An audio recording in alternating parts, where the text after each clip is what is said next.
In this 7-minute video, I'll show you what you'll receive when you purchase the Luxart light panel, the various mounting options, a comparison of the LED controller options, a quick setup guide, and a brief introduction to the user interface and features depending on what controller you chose.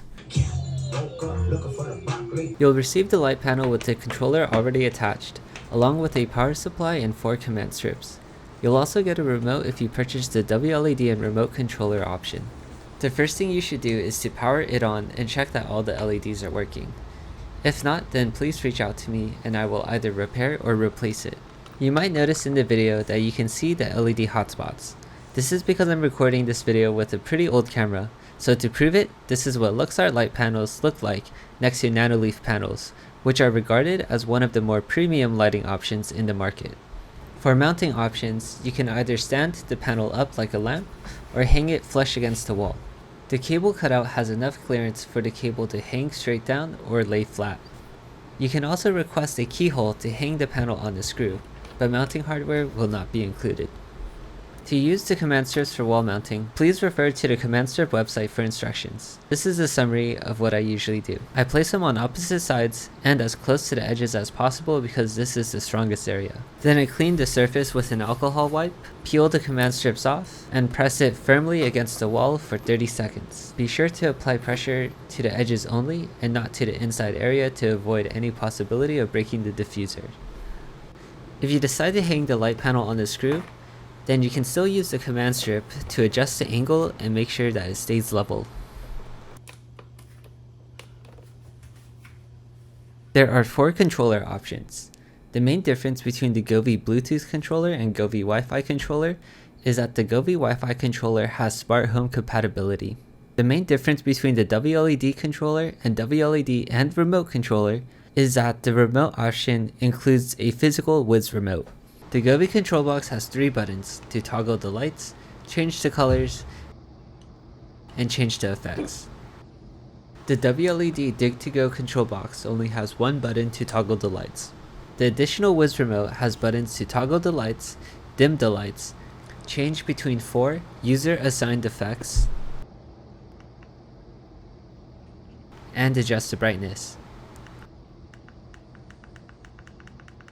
The Wiz remote uses ESP-NOW communication technology instead of infrared, so that it doesn't interfere with other infrared devices such as other LED lights or TVs. Both control boxes have built-in microphones that can react to audio.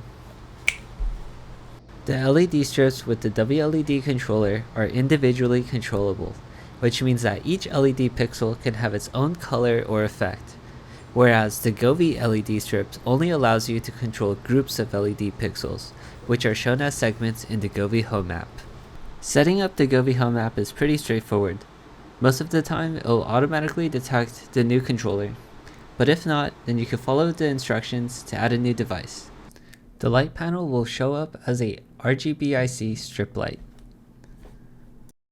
Within the app, you can use the Segment Management tab to customize the colors of each area of the panel. Another thing to note is that the LED strips are sometimes cut shorter during assembly, so there might be extra segments in the app that don't do anything. Then you can save it as a snapshot so that you don't have to reconfigure it in the future.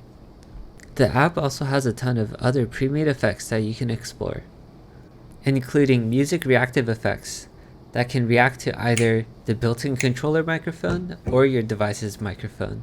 The WLED Dig2Go controller by Quinn LED uses an open source software called WLED by AirCookie, which is publicly available on GitHub and the WLED website.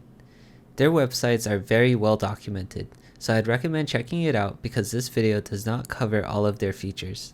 When the controller is powered on, you'll see a new Wi-Fi network pop up called Luxart Lights. You can log into this access point with the provided password. After a few seconds, it should open up the control interface. You might be prompted to provide your Wi-Fi network details, which is not necessary to continue using the access point, but you will need it if you want to use the mobile app and other smart home devices. The WLED-Native App interface is exactly like the access point, except that it makes it easier to access multiple devices, and it does not require you to re-input the password every time you want to connect. At this point, you can customize the colors and effects, and also how the LED pixels are grouped, which is not an option for the Govee controller. Presets act exactly like the Govee snapshots, and lets you save the currently applied effects and colors. You can also create playlists, which will cycle through your selected presets. If you got the Wiz remote, then the buttons 1 through 4 corresponds to the numbers to the left of the preset. To connect the light panel to other smart home devices, click on the configuration button shown as a gear icon, and click on sync interfaces. Then scroll down and enable the smart home device that you plan on using. Turn the light panel off and on, and then follow your smart home device's instructions on adding a new device. Alexa, turn on cloud light. Alexa, change cloud light color to blue. One of my favorite features about WLED is that it works with another open source software called LedFX, which gives you even more customizability with audio reactive effects. It analyzes the audio on your computer before it leaves the speakers, which gives it the ability to selectively react to audio frequencies such as the bass or high tones.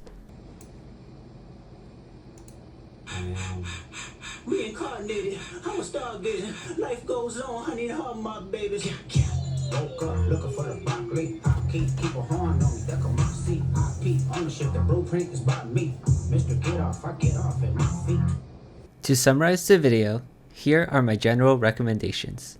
If you want to mount the panel on a textured wall, then get the keyhole and hang it on the screw because the command strips aren't effective on textured surfaces. If the light panel will be visible from the back, maybe don't get the keyhole because light leaks out from it. If you want the most customizability with your lighting effects, then go with the WLED controller. If you want customizable audio reactive effects, go with the WLED controller and use it with the LedFX software. If you already have Govee products and want to stay within their ecosystem, then get the Govee controller. If you want to control your light panel with other smart home devices, then get the Govee Wi-Fi controller or WLED controller. Thank you for watching. Links to additional resources are in the description and on my website. Please feel free to contact me with any questions or inquiries. Have a great day. Goodbye.